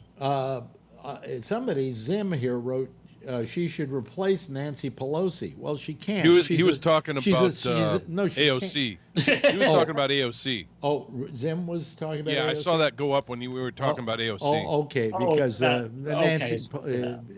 Yeah. Kamala Harris is a senator. Yeah. I think Kamala Harris so far, floats my boat because she's tough, because she wouldn't let Trump. The name of the game here is to beat Trump. Okay, the name of the game here isn't who has the best ideas. All right, but who can beat Trump. I don't think Elizabeth Warren can beat Trump because she's too professorial. She's very smart. She's got great ideas, but I don't think she could win the presidency from Donald Trump. He would eat her fucking alive. All right? I don't believe we that. We need somebody who's so tough that they're not going to let Trump get away with shit. Period. See, and I had a little bit less of a view of, because I guess I haven't really watched her that much of Warren, but over the debate time, I got a little bit warmed up to her. Oh, I warmed up to her much more once I heard the debates and I heard what she had to say. And then I said to myself, can she win the election? And my answer is... I just don't know if she could take it. Because we need a campaigner. That's really what we need. And it's what we don't have, is a campaigner in this particular situation. And, it's... I really think she's... I think that Kamala Harris is terrific. But we have to wait and see what happens. You got to realize this election is still how many months away? A year and 5 months away? Come on. You don't know by then if Kamala Harris is going to be alive, or whether Joe Biden is not going to be using a walker. I mean, here's the problem with Biden. And my ex-wife, she couldn't say this because she hates to get ageist, but Well, she we heard her. but huh? Listen to her, Alex. Well, At least I did. she kind of sounded like she was going, he's a little doddering, Right. you know? You know, like, I mean, I know what it's like to be doddering because I am. But when I see a guy crawl up to a stage and stand at a podium and look like he doesn't exactly have it all together, that's not the kind of energy I want for a man in the White House. You know, I mean, I don't know how much realistically Trump has in energy in the White House, but certainly he has a lot more than that. You know. It's just being used in all kinds of bizarre ways that aren't really very productive. Yeah, because I look at him that way too. I look at him like he's doddering. Obama was the perfect age for a president these days. Yes. In this day and age. 50 years ago, maybe not so much so. But in this day and age, Obama was the perfect age. Clinton was the perfect age. And he walked out right at the right time too. Bush was the perfect age. Okay, that round in that area, you know. Obama, I think, was elected what, at 48, something like that. No, younger than that. Really, was he younger? Yeah, sort of early to mid 40s. By the way, talk about somebody who looks like he's having a great time with his life right now. Oh yeah. He looks like he's so happy not to be president anymore and to be able to just be a celebrity. You know? Right. And he's very likable. I mean, he and his wife. I mean, what a great, you know. I often pointed them out as saying, you want to have a president and have the president be, because a president sets the moral tone of a country. That's what bothers me most about Trump, is that he's setting a certain moral tone, a sense of permissiveness, you know, whatever. What Obama did was show America what a perfect, loving family was, you know? And and she's written in her book, the two of them have fought in their time. They've had some knocked out, dragged out fights. But they still had a lovely, lovely family. And they raised two lovely daughters in the light of just this glare of the White House. I mean, how hard and how difficult must it have been for them to raise those kids in that situation? They brought the grandmother. Insanely crazy. They brought the grandmother in to help, you know. Yeah. But they did it. And those kids were right at that time when everything's going crazy from you know, just before high school, into high school. It's raging hormones. Oh, raging hormones. You know. I got one right next door in the room next to me. Yeah.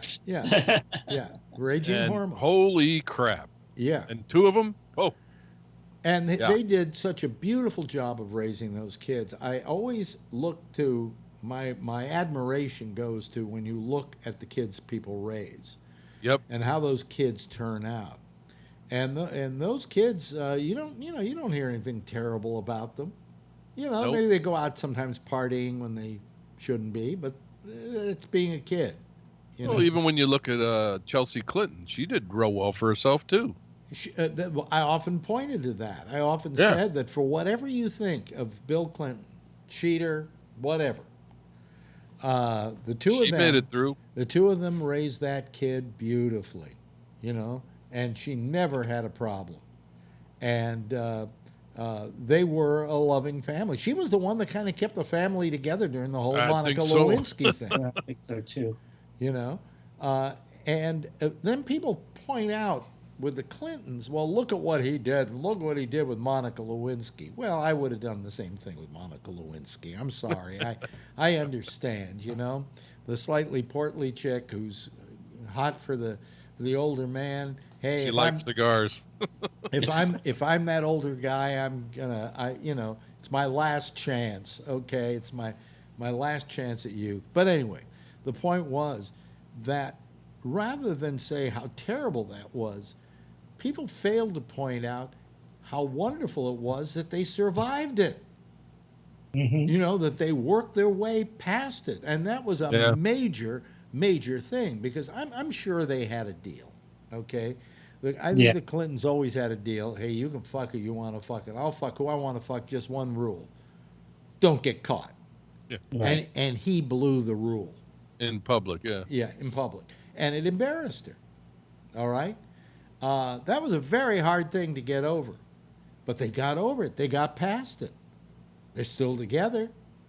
You know. Yeah, yeah. Who knows what's happening behind closed doors? But they got through it publicly. Yeah. Well, I mean, I'm sure they get. He'd probably pay for it. every marriage has some glue, okay, Yeah. that keeps it together. And their glue was that they were, as an alcoholic is to booze, they were to politics. Yeah. Okay, they were political junkies. And this was their life and this was their love, their true love. And the thing that they shared together and the thing that bound them together was that love of politics. Yeah. And I don't think it was sex. I don't think it was mutual physical attraction.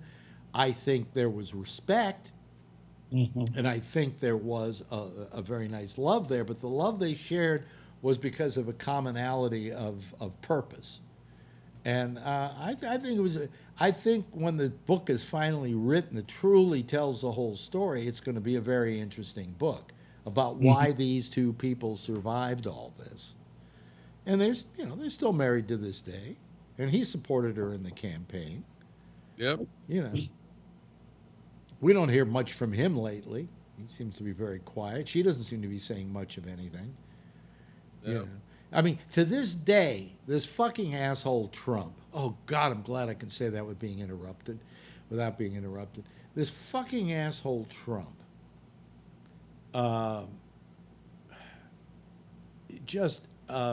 Every time he gets a chance, goes after Hillary. He's still going out to these rallies, going lock her up. Right. I mean, come on. This is what may kill it for Trump. Is he's playing the same playbook this time. Same exact playbook, although it is now anachronistic. I mean, to go after Hillary Clinton at this point, to go after Obama at this point, Yeah. Let him keep playing it then. Let him keep playing it. if he's going to play the same song he played last time, I don't think are going to buy it for a second time running.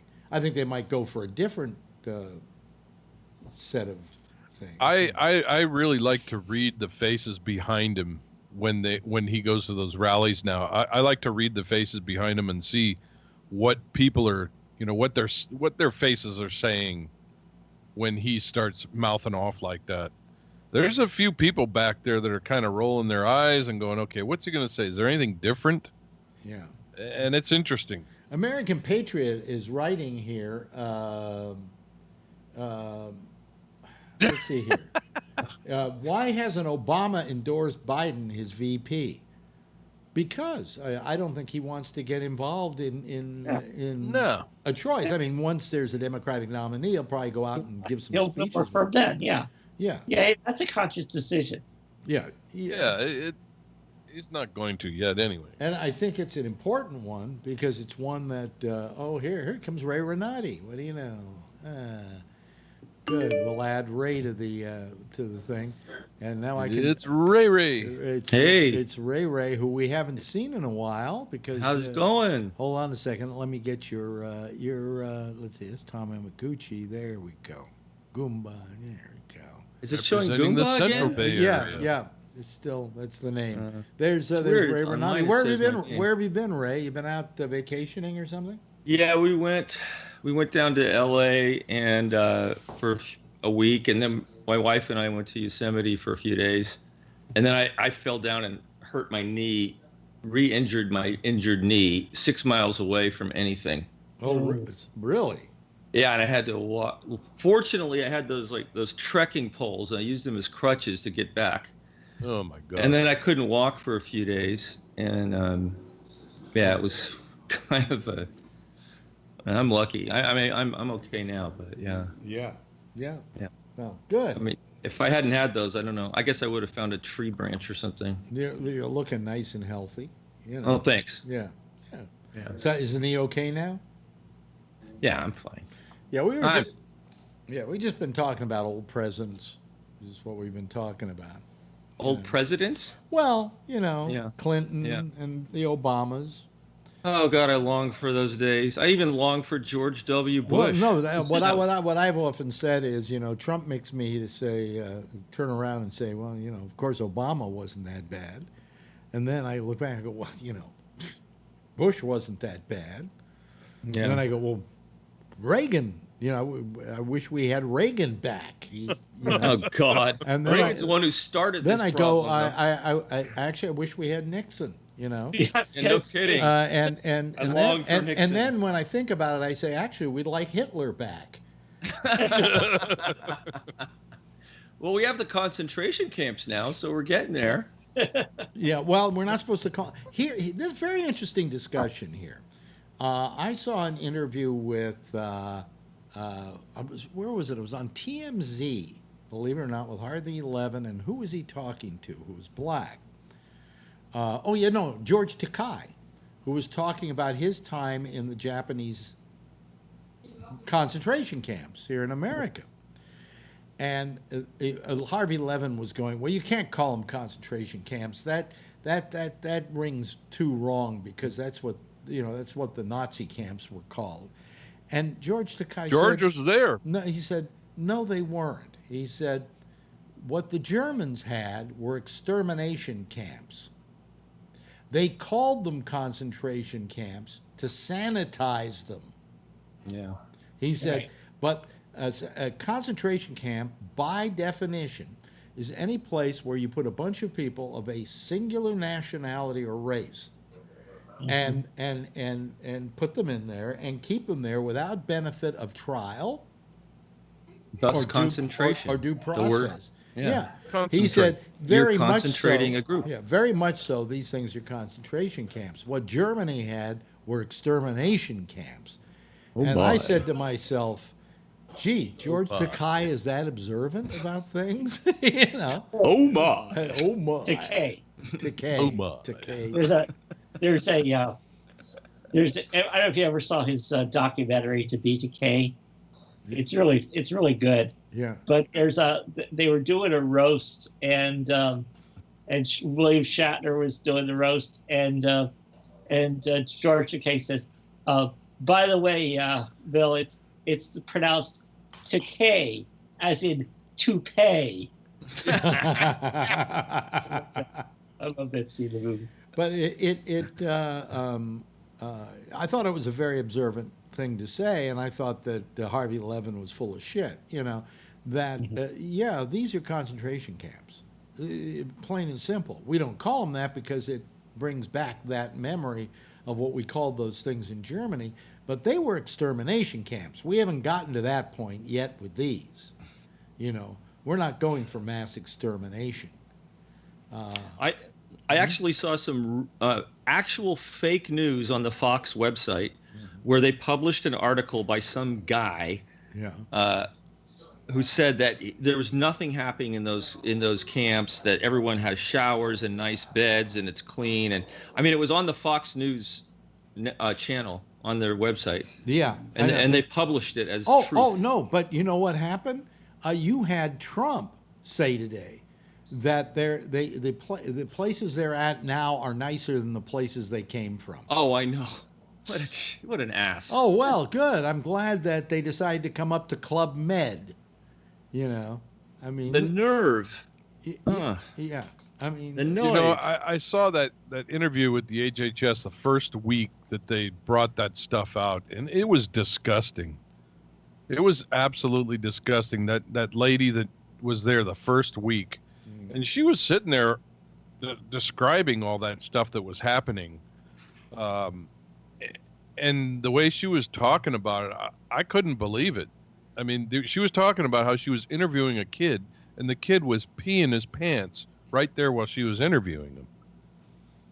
And talking about how the kid had no toothpaste and no soap, and the kids were watching kids and the whole bit. And she was trying to, keep a stern face because she was a mother, and the whole bit. Yeah. Yeah. It was disgusting. I can't believe that the United States of America at this day and age, is doing this. I mean, I never thought I'd see that. Well, I mean, Right. what I said earlier was, where's the United Nations? Where are all these Yes, I heard you say organizations? that. Where are these humanitarian organizations jumping in to say, hey, what's going on here is a humanitarian crisis. You know, it may not be on the same level as what went on in Syria because there was carnage and death involved there, and bombings and so on. But nevertheless, I mean, if these organizations came to the fore in that situation, where are they now? I don't know. You know, so it's And we could do something about Trump if these Republicans who if there were enough Republicans who yeah, yeah. Go ahead. Oh, you're muted. I'm muted. No, Ray is. He's Ray, you muted. Oh, Yeah. are you muted? Unmute yourself. his microphone probably came undone. It could be. It Oh. could be. Huh? Yeah, he lost his He microphone. lost his microphone. Oh well. Yeah. That's what you get for having all that fancy equipment. Can I bring up something that's trite and ridiculously? Let me see here. You got your microphone working? Guess not. If you have a camera there, probably by unplugging. Well, huh? What happened to your microphone? Oh well.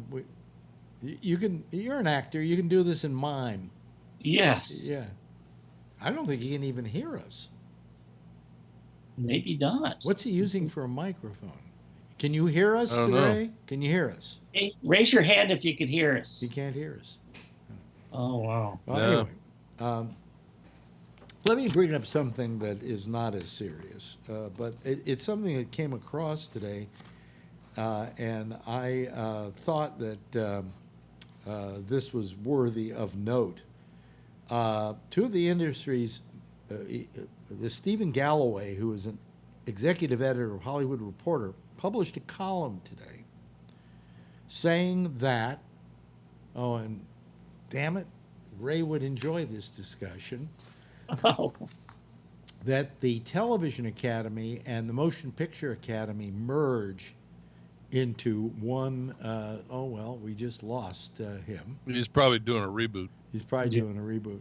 Let me get rid of his picture for the time being here. There we go. Let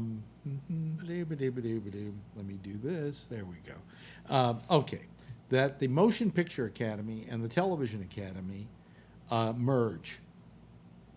That it's gotten to the point where what's being done on television is the same as what's being done with movies. That all we're talking about is the venue in which they are presented. right. And I think that's kind of an interesting take on it. Did you hear what I was? Are you there, Ray? No, sorry about that. For some reason, this Rode microphone does not work well with this computer. It cuts out after like 10 minutes. Yeah, And my other mics don't. I don't know why. Let me put you back in the picture. What I was Okay. saying is there is this proposal by the executive editor of the Hollywood Reporter that the Television Academy and the Motion Picture Arts Academy of Motion Picture Arts and Sciences merge, that they no longer have relevancy separately because television has become movies, movies have become television. You know, what with the existence of the Netflixes and the HBOs, where do you cut off? Where do you say this isn't a movie and that is? You know, where do you cut off this is a television show and that isn't? Yeah. Which two organizations do they want to merge? The Television Academy and the Motion Picture Academy of Yes. Arts and Sciences. Oh, okay. And that they should just merge into one. Yeah, kind of like SAG-AFTRA did. Yeah. Yeah. Which is really, it's kind of like SAG-AFTRA because one is a motion picture organization that handled Screen Actors Guild, and then you know, what do you call it? And then AFTRA? AFTRA, which was television. Yeah. Yeah. So Television and radio. it makes sense to me. I mean, Yeah. there was a time where, hey, movies were movies and television was television, and you went to the movies and you watched TV shows. But that's not the case anymore.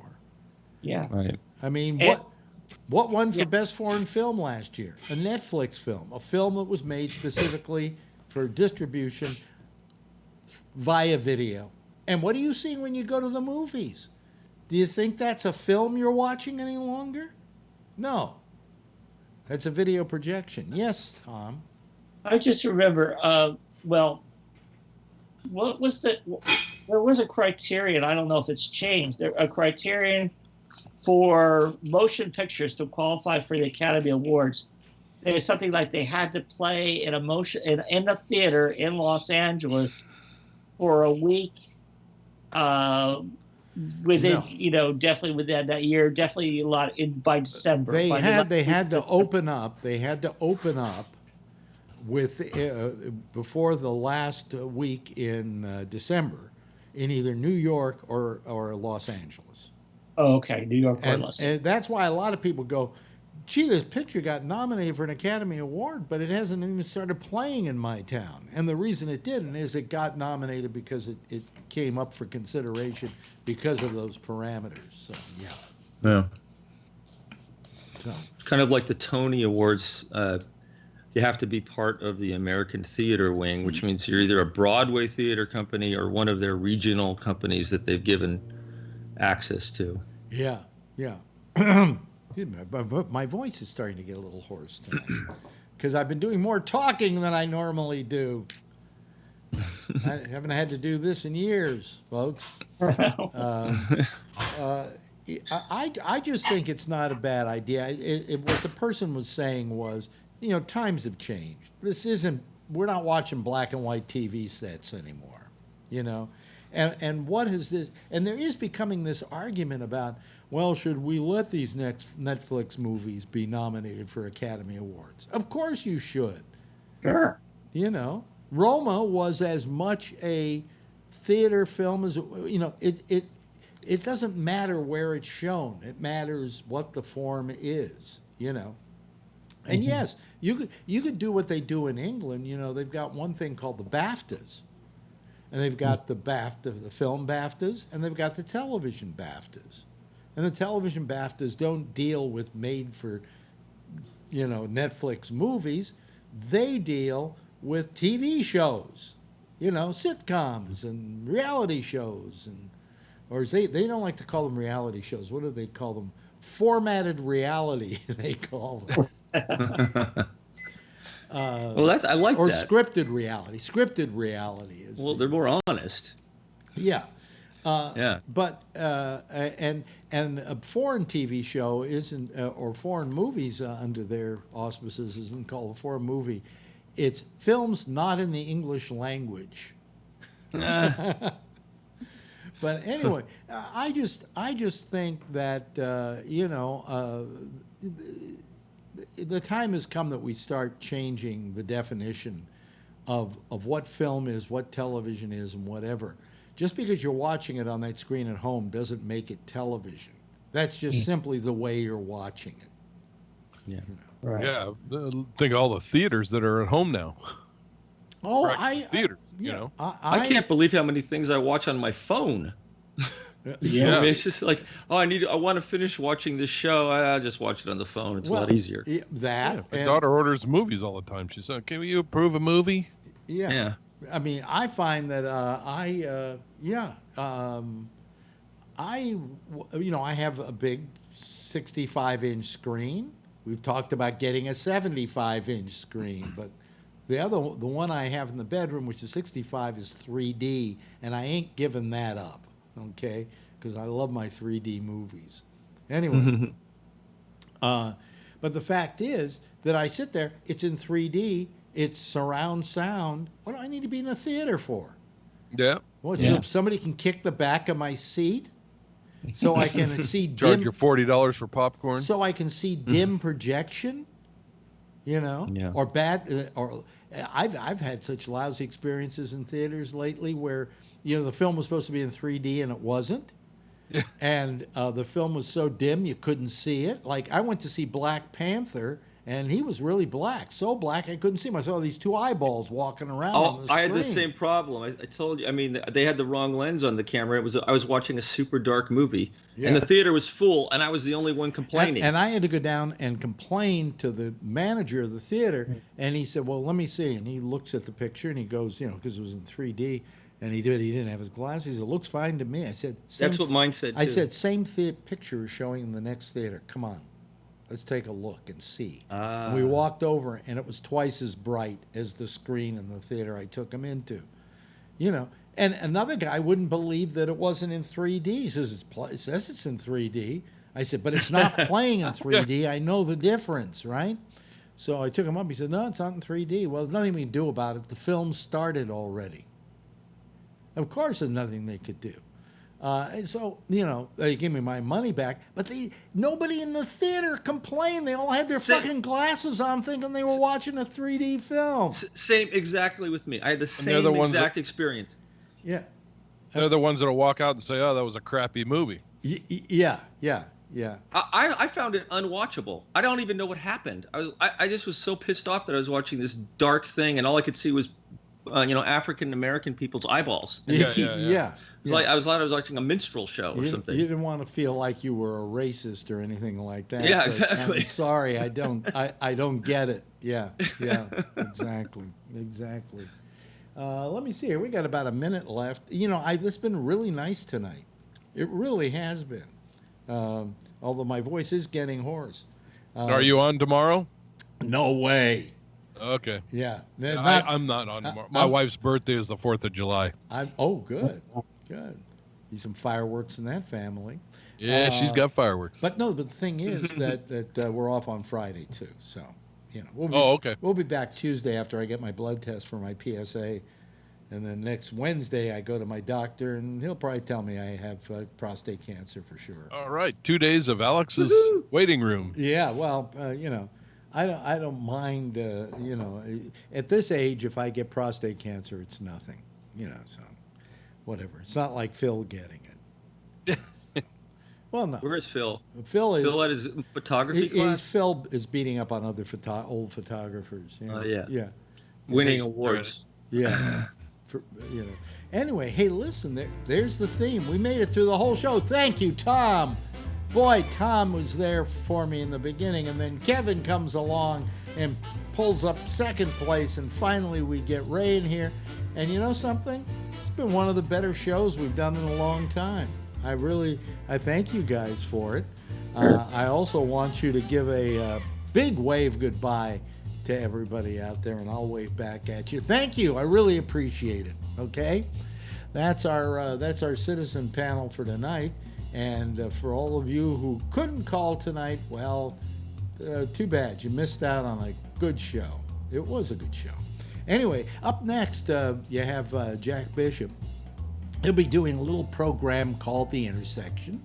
And then we're off tomorrow night. We're off, the whole Gabnet is off 4th of July, and also the day afterwards. I figure we'd just take the whole time off. And then we'll be back again on Tuesday as I wait for my blood test. But we'll be back next Tuesday right here, right after Damian Chaplin does the exchange. I want you all to have a happy 4th of July. I'm going to be living in a neighborhood where these kids love to blow off the firecrackers like crazy. So I won't get any sleep, but I certainly hope you do, and I hope you have yourself a really good 4th of July weekend. Eat lots of hot dogs and don't put on too much weight, okay? I'm going to try not to, although I put on a few pounds. Anyway, that's it. I'm Alex Bennett. We'll be back again next Tuesday, 10 o'clock. Eastern Daylight Time, same station, and live. And in the meantime, if you see her, tell her I love her, okay? Bye-bye.